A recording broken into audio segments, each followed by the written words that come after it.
Hey football fans, welcome back. Week 11. That means it's the final week of the regular season. We're going to talk about it. We might talk some playoffs. To my left, the man, as always, Joseph Cranney. What's happening? Adam Fisher graces us with the bow tie in the last week of the season. We've been waiting all year for it. Well, I think I had one earlier because we film these at various days, and it's Tuesday, so it's Bow Tie Tuesday, so I got to wear a bow tie. Okay, yeah, I think the people were waiting for it, yeah. All right. Well, we have 6 playoff teams from our area. Naples, South Fort Myers, First Baptist, Lely, they're all district champions. Right. Gulf Coast, thanks to a playoff win or a tiebreaker win, and Immokalee are runners-up. Gulf Coast, my dark horse team before the year. Let's mention it. Week 1, I said they would make the playoffs. 3 weeks ago, what were you saying? I think I still had them. I think I still had them 3 weeks ago. So they're in the playoffs. However, we're not going to talk about them because we're going to talk about them all next week, next week's show. We're going to talk about the teams that did not make the playoffs. Wrap up the season for them. We do have a big game that has no playoff implications.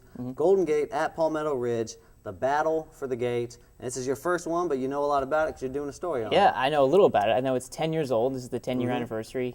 And it started at the same time as these two schools opened. It's Golden Gate and Palmetto Ridge, and it started year 1. It was just a new rivalry. They had seen all these other rivalry games that the area had, and they wanted to kind of make their own, try to make a name for these schools. Yeah.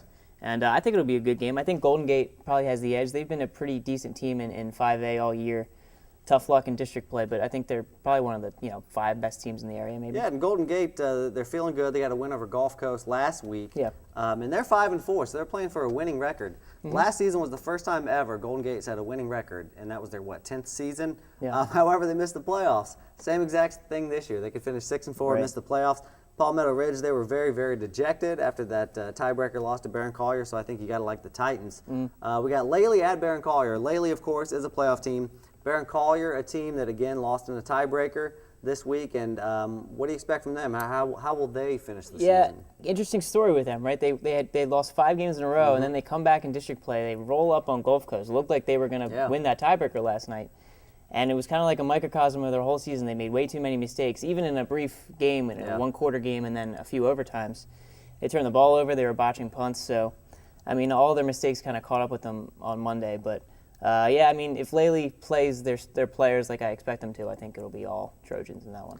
Well, and this is a pretty good game as well. It's one of the older rivalries. Lely goes back, I think, 73, Barron 78. Right. So they've been around since before all these new high schools propped up. So always intense. Estero at Cypress Lake. It's either going to be very low scoring or very high scoring. Yeah, well, these last 2 games, Estero, Cypress Lake, and then Marco Island against Winter Haven. Marco Island and Estero, 2 teams that have struggled this year, but I think they're 2 teams that end the season on a win. I think Estero breaks that, what is that, a 9-game losing streak they have at this point? 8-game losing streak they have at this point. I think they beat Cypress Lake. Well, and that'd be huge for them going into the offseason because they do have a lot of kids back. They're young. Yeah. That's why they've lost so many.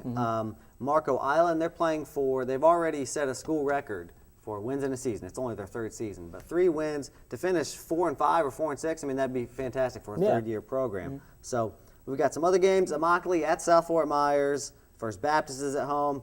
Island Coast at Naples, that's a big one. That's 2 ranked teams, so that'll be good.